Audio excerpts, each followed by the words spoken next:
Olá malta! Vamos dar início ao nosso quinto capítulo, onde iremos abordar oxigenoterapia e adjuvantes de via aérea. Relativamente à oxigenoterapia, ou administração de oxigênio a uma vítima, existem algumas questões que todos os tripulantes devem saber responder, antes de executar o procedimento. Essas questões deparam-se com: quando administrar oxigênio? Como administrar oxigênio? Qual a quantidade de oxigênio que deve ser administrada? Quando devemos então administrar oxigênio a uma vítima? Devemos fazê-lo quando existam sinais evidentes de dispneia ou dificuldade respiratória, pele pálida e suada, como possível sinal de choque, cianose visível, pulso rápido e fino e, finalmente, situações de paragem cardiorrespiratória. E como podemos nós tripulantes administrar oxigênio? Existem duas formas de administrar oxigênio a uma vítima. A primeira, denomina-se inalação, e é a mais usada. Este método permite administrar oxigênio quando o indivíduo ventila espontaneamente, já que é necessária a inspiração do indivíduo para que o ar enriquecido com oxigênio chegue aos pulmões. A administração de oxigênio por inalação pode ser feita utilizando recursos como canula nasal ou óculos nasais, máscaras de oxigênio simples, máscaras de oxigênio de alta concentração. Os óculos nasais devem usar concentrações de oxigênio inferiores a 5 litros por minuto. A máscara simples permite administrar oxigênio entre 5 e 10 litros por minuto.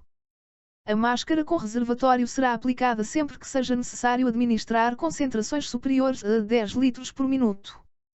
O outro modo de administração de oxigênio é a ventilação artificial ou insuflação.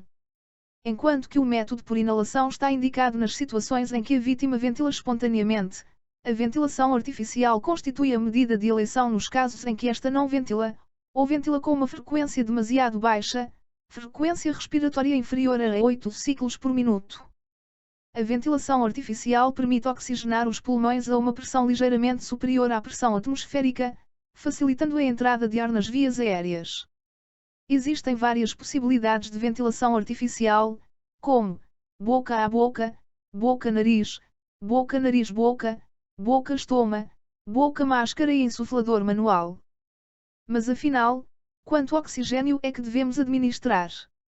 Já vimos que as concentrações de oxigênio a administrar a uma vítima variam consoante o tipo de método a utilizar. Na fase pré-hospitalar, na ausência de monitorização da saturação de oxigênio, utilizam-se as seguintes regras. Administram-se 15 litros por minuto nas situações de paragem cardiorrespiratória, paragem respiratória, edema agudo do pulmão, crise de asma grave com dificuldade respiratória e intoxicações graves, por exemplo monóxido de carbono. Administram-se 10 litros por minuto nas situações de origem cardíaca, como o infarto agudo do miocárdio, ou situações que afetam o aparelho cardiovascular, exemplo politraumatizados em choque. Administram-se 3 litros por minuto nas restantes situações. Atualmente defende-se que, tão importante como o débito a administrar, também é primordial a percentagem de oxigênio que se administra. Para meios com oximetria de pulso disponível, administrar oxigênio titulando o débito de acordo com os valores da oximetria. Devemos assim, garantir oximetria superior ou igual a 95%, sabendo que na vítima crítica grave estes objetivos nem sempre se conseguem alcançar. Nestas condições o limite aceitável de oximetria de pulso é entre 90% e 92%. Se a vítima tem doença obstrutiva pulmonar crónica, as oximetrias devem permanecer entre 88% e 92%. Algumas notas: não se deve administrar oxigênio nas intoxicações por paraquat, não existe necessidade, na maioria das situações, de umidificar o oxigênio na fase pré-hospitalar em virtude de ser uma administração de curta duração.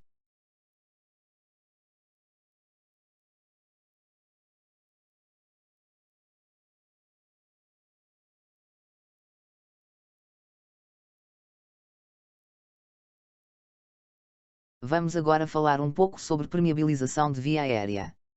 Existem 3 manobras que podem ser usadas para permeabilizar a via aérea obstruída por estruturas da via aérea superior, numa vítima, sendo elas: extensão da cabeça, elevação do queixo, protusão da mandíbula.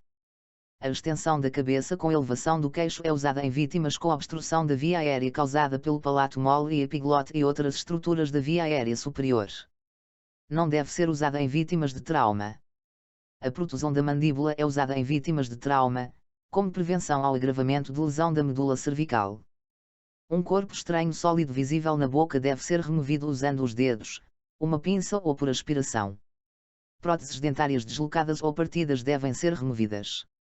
Relativamente à realização de técnica de aspiração, devemos ter alguns cuidados. A realização de aspiração poderá causar traumatismo da mucosa.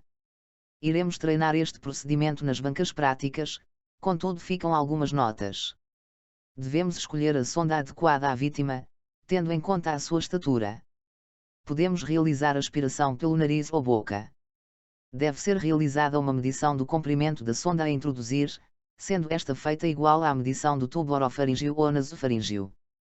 Quando introduzir a sonda na vítima, devemos introduzir em movimentos rotativos sem vácuo ativado. Depois de introduzida, ativamos o vácuo e retiramos a sonda em contínua aspiração até estar exteriorizada.